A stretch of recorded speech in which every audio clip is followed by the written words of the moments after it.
আমি বিশ্বাস করি যে এই চাঁদানা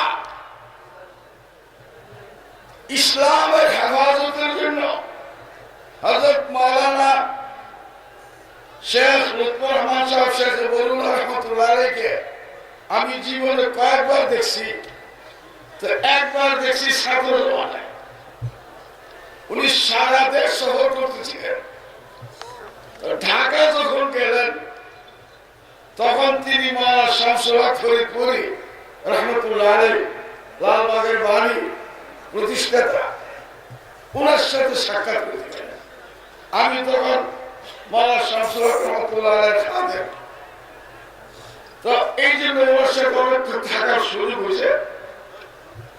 হেফাজতে ইসলামের প্রোগ্রামের কথা উনি বললেন। হযরত মাওলানা শামসুল হক শাহ ফরিদপুরি রহমতুল্লাহ আলাইহি আমাকে বললেন যে কুতুবখানাতে একটা কিতাব নিয়ে আসো।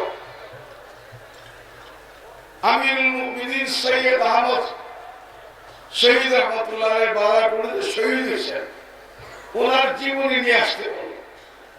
আল্লাহ পরে আমি সচক্ষে দেখছি হযরত মাওলানা শামসুল হক ফরিদপুরি রহমতুল্লাহ আলাইহি এই কিতাবটা শেখ বরুল্লাহর হাতে দিলেন।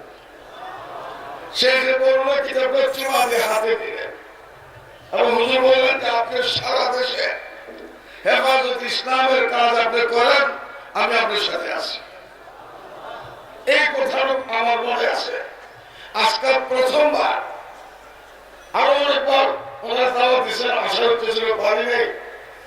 হযরত শেখ মাওলানা খলিল রহমান সাহেব, ওনার সাহেবজাদা, ওনারা গেছিলেন। আমি হাজির হইয়া দেখা বিশ্বাস করি যে বাংলাদেশে ইসলামের বিরুদ্ধে কোন ষড়যন্ত্র চলবে না।